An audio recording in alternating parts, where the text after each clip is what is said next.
Good? All right, thank you so much. Do you see how big those collard greens are? Okay. Wait, y'all. Hey.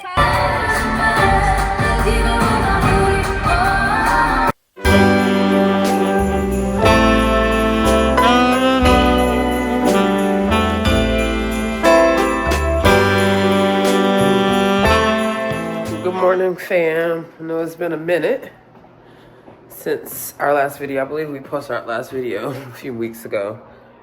But we have just been turning on this light so you can see me a little bit more. There we go.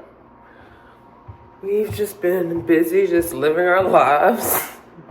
Nothing spectacular. Well, there are a few things, new developments with us and with Good Dirt. Some of you may have seen some of the postings that we won a pitch competition in Fort Worth, right outside of Dallas.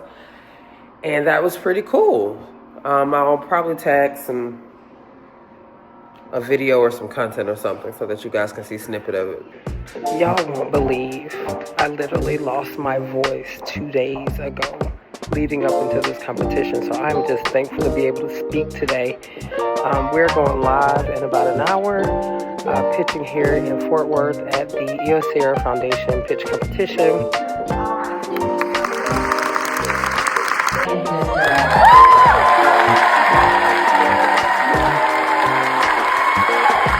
Tell people that mommy won.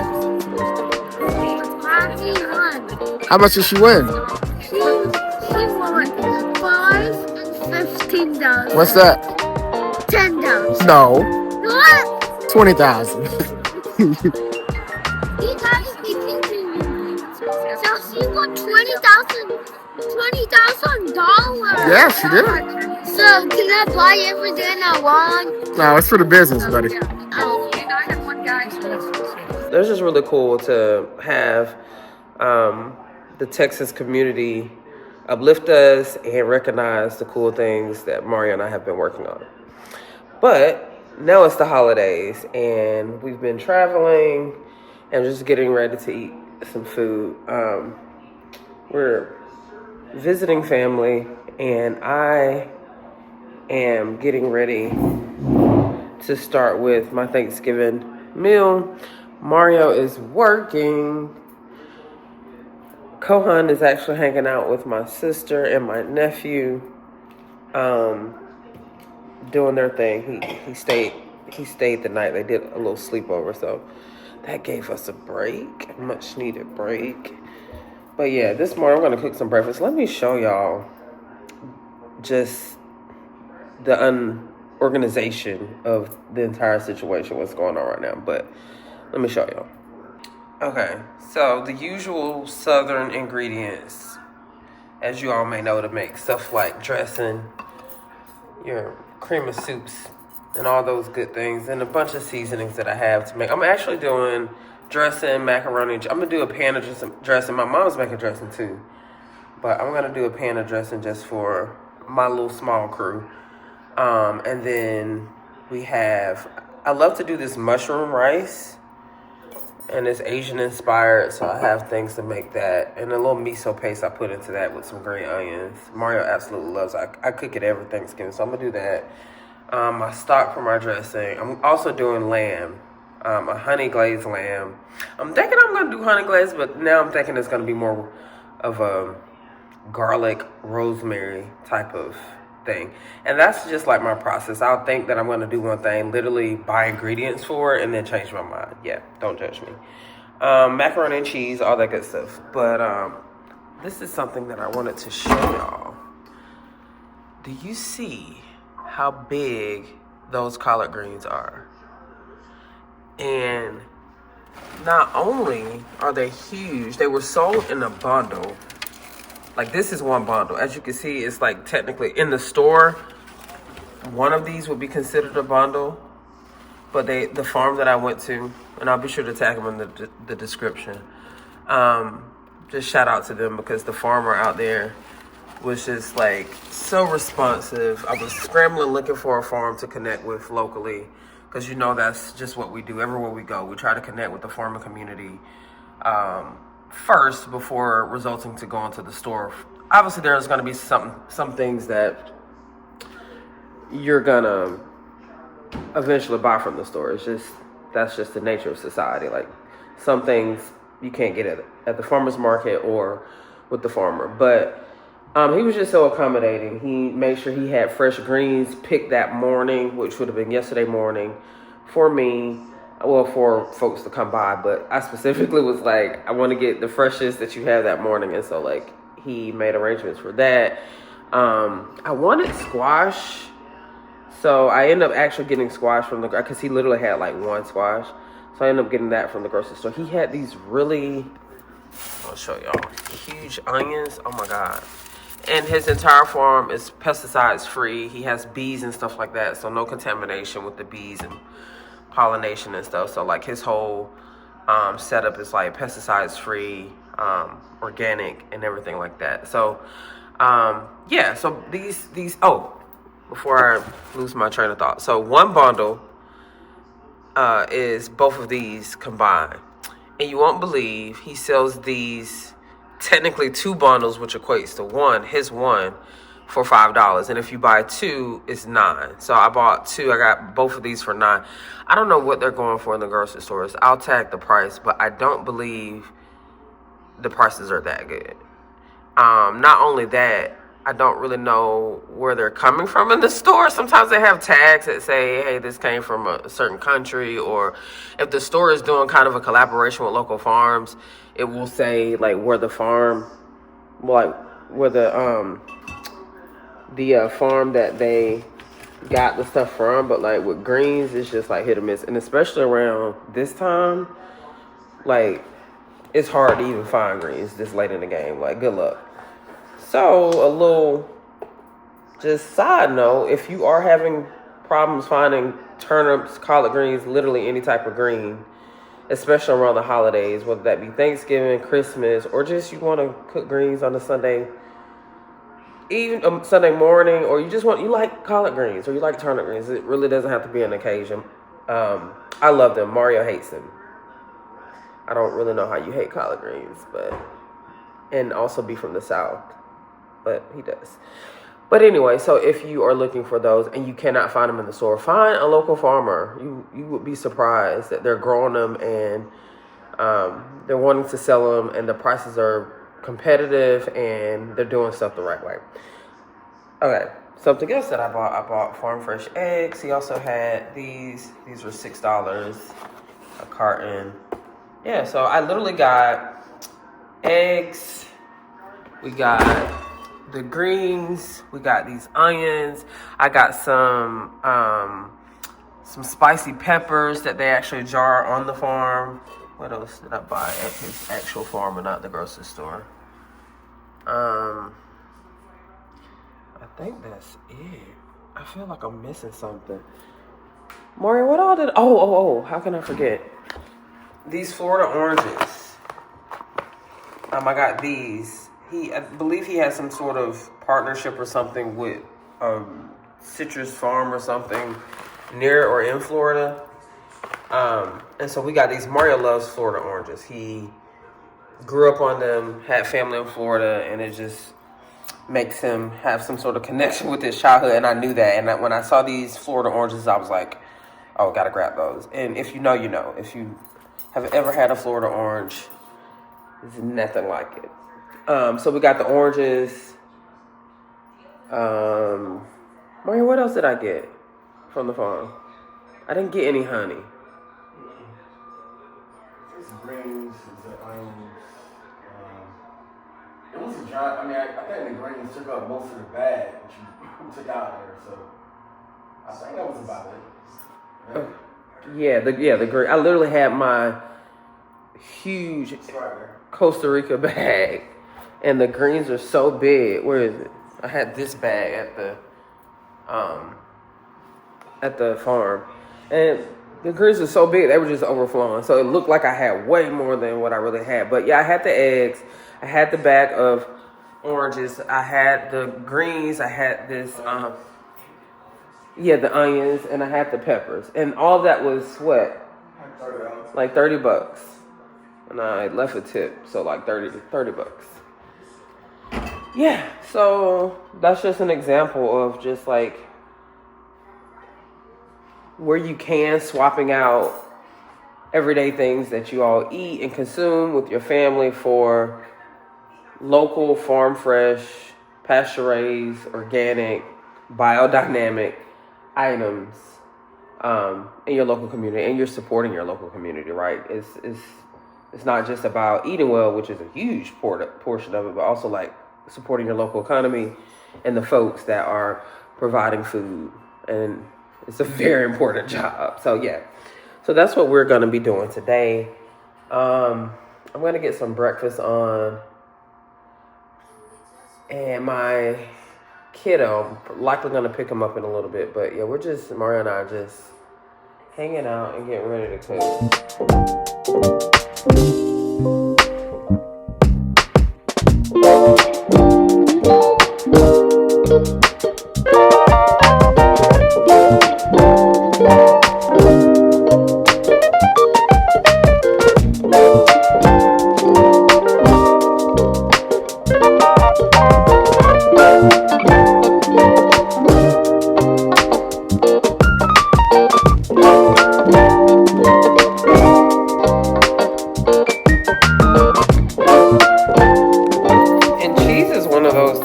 typically do get from like the farmer's market and just shred it myself, since we're traveling and this particular farmer did not have cheese. That was a store pickup.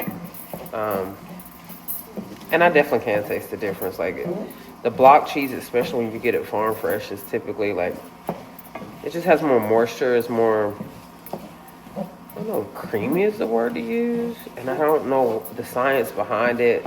I'm assuming shredded cheese from the store, like in their packaging process. Maybe they're doing something that the farm, I'm pretty sure that they are. But I will say with the shredded cheese, this is just Argento.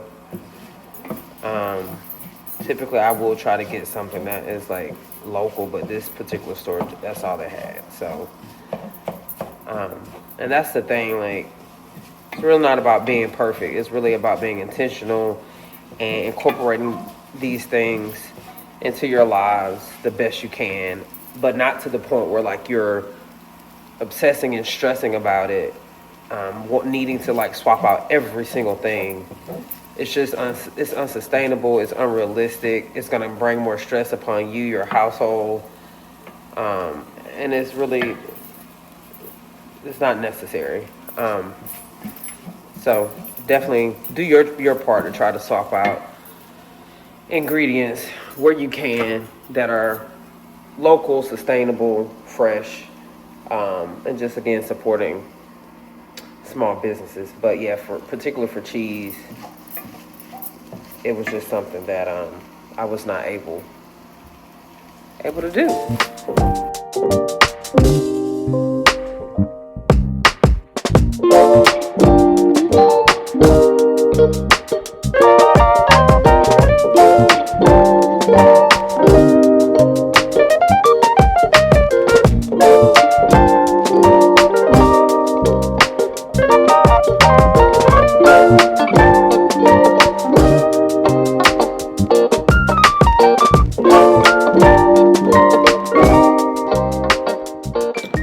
Okay, I'm back. Also, the first part of this video is slightly, part of my face is cut off. I do apologize for that, y'all. I have bought a new tripod and I'm trying to get used to the height of the camera and the tripod. Mario, what are you eating? Getting the leftover potatoes that I made this morning for him. So yeah, I'm done with breakfast. What I am doing now, I just washed off my lamb chops. I don't think I mentioned that earlier, but I'm doing lamb chops.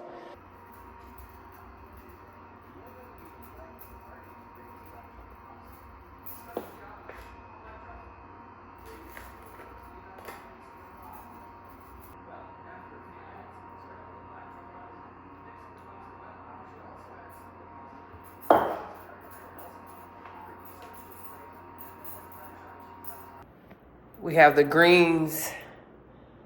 I am cutting them, as you can see. So essentially, this is just how my mom taught me. As you can see, we take a few bunches here. You know what? Let me set this up so I can have access to both hands and then show you. Okay, so I've already chopped these up, so I'm gonna go ahead and put this in the pot. As you can see, I've chopped some up already.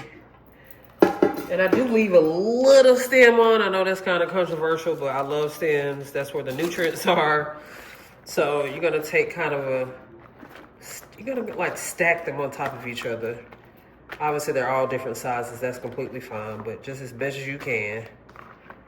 You're gonna stack them like this. And then this is just how I've always seen the elders and my mom and everybody else do. You just kind of fold them almost like you're making a burrito. And then you just cut. I do about that size. Some folks might do thinner or fatter. I'm gonna just kind of cut. Oh, before you even get to this part, you want to soak, rinse. I did a good soaking and rinsing. You know, as mentioned before, we got these straight out the farm, so they still had aphids on them.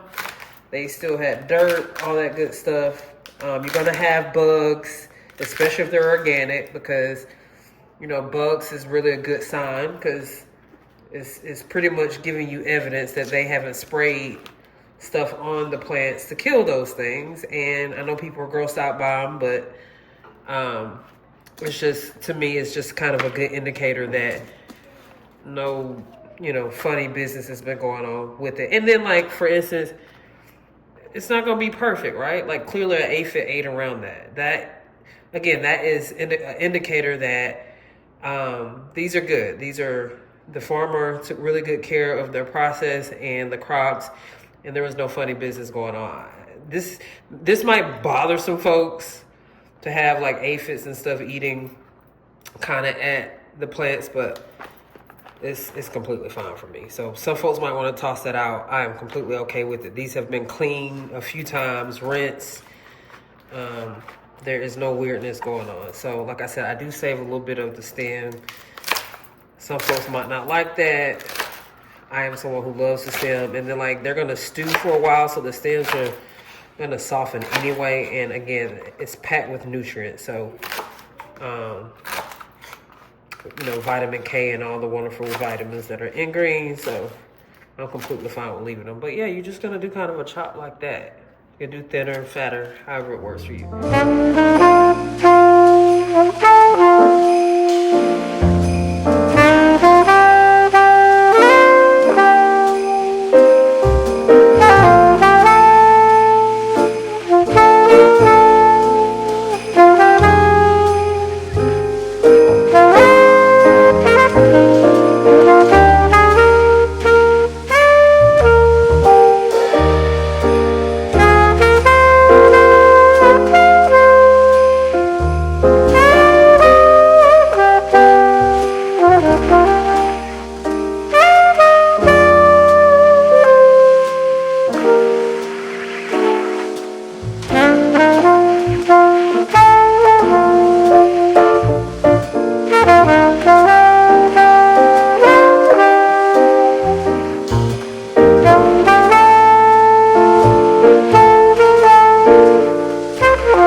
So I'm out and about. I went and grabbed my sister and left the kids with, well, she left my nephew with my mom, and then I left Kohan with Mario, so they're hanging out.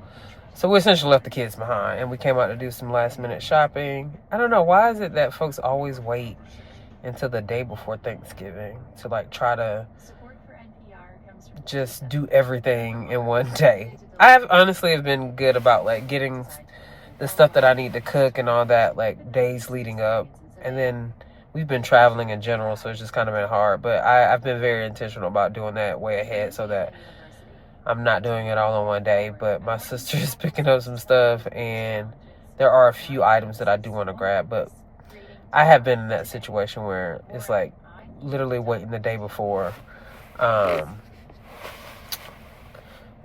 kind of do things that we need to do. But either way, it's pretty cool. It gives us an excuse to come out and just spend time with each other. We just left a really cool restaurant. I didn't get any shots of the restaurant, but it's a pretty cool restaurant in downtown Athens, Georgia. It's called Taqueria Tsunami. And it was really good. But her and I, we just wanted to grab a bite and just kind of chat. And it was just an excuse to leave the kids.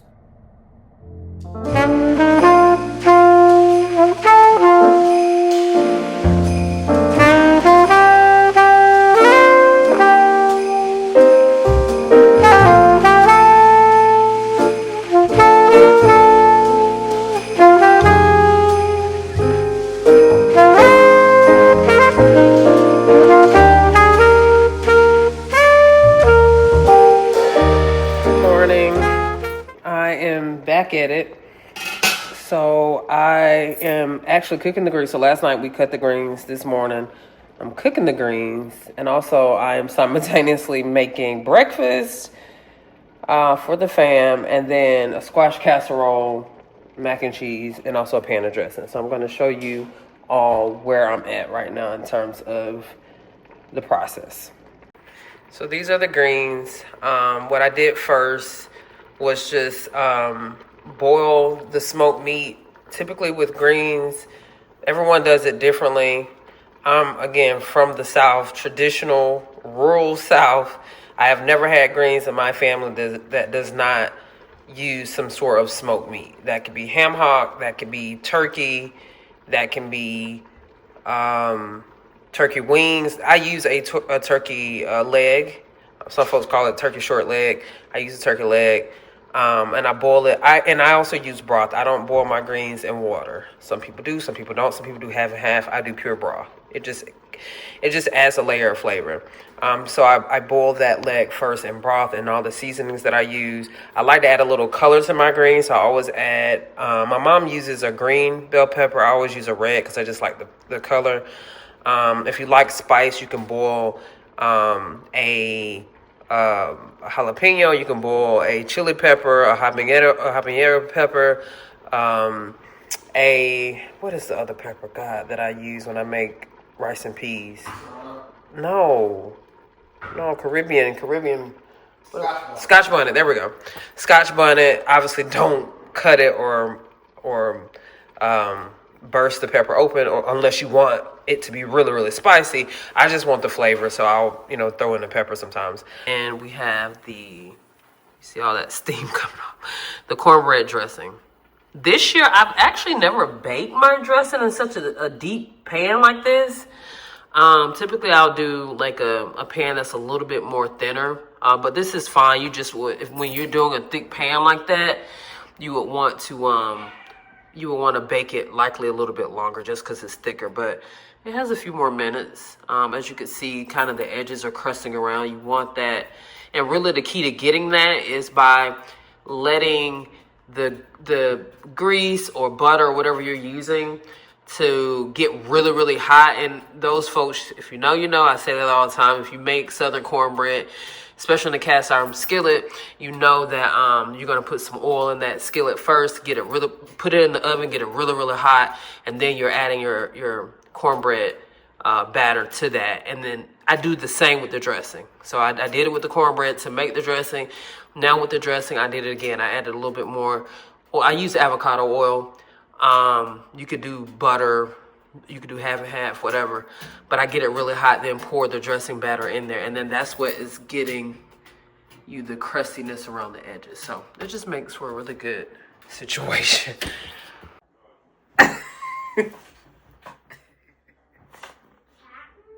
No, Jalisa. It is 3:30. Come on. Okay. Wait, y'all. Hey. Come here. Come on inside, baby. All right. Right here. At the Jingle Ball in Fort Worth at the Dickey Stadium. It is chilly out here.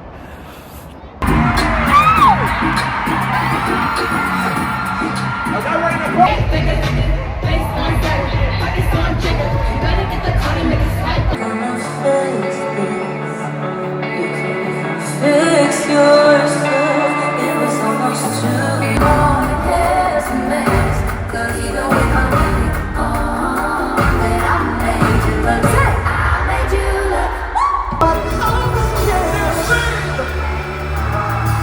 I'm putting on my shades to cover up my eyes. I'm just jumping in my ride.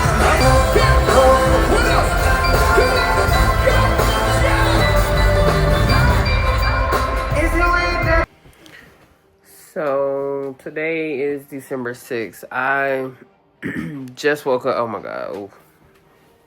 I just woke up. I took a really long nap. Hey, babe, I can't really hear. You want to take your iPad to your room so mommy can talk?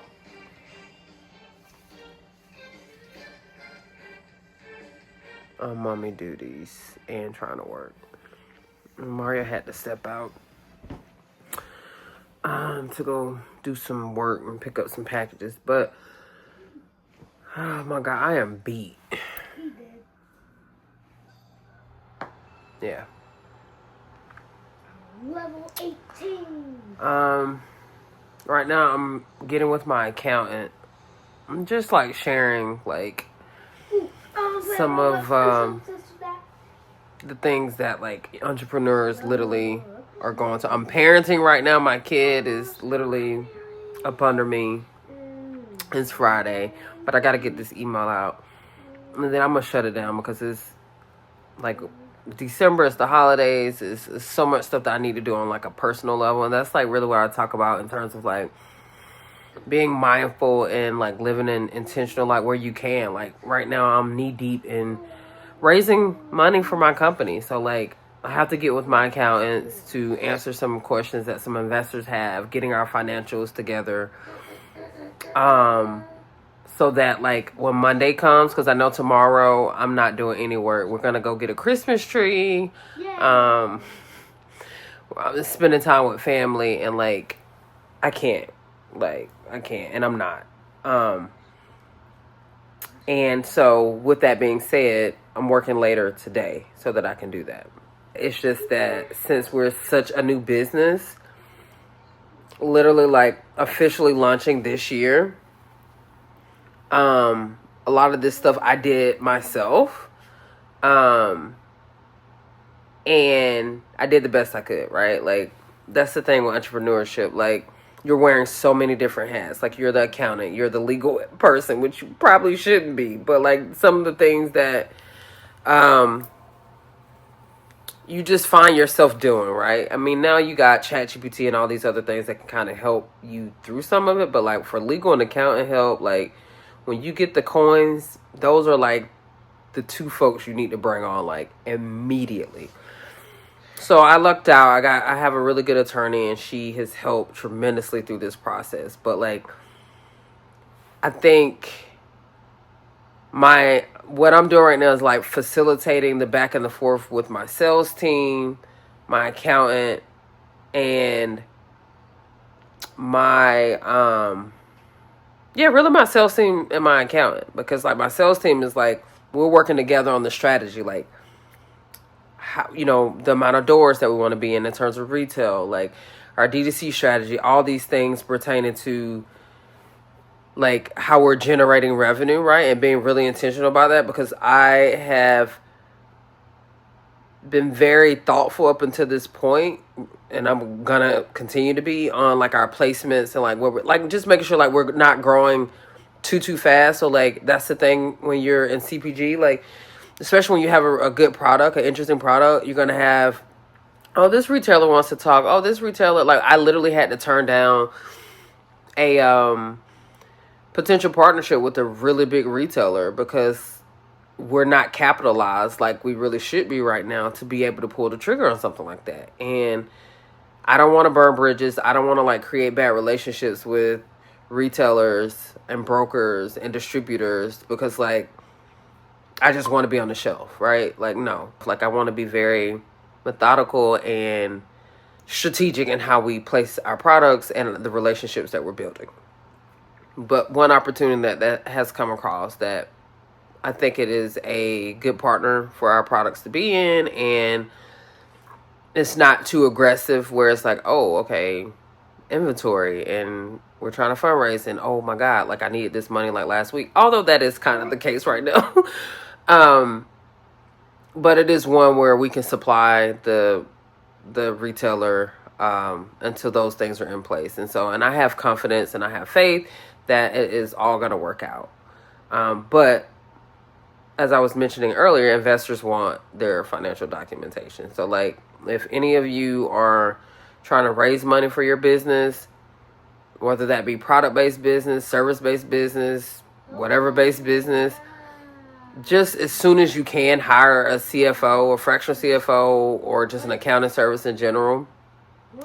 Bring them on to like help you do the cleanup that you need.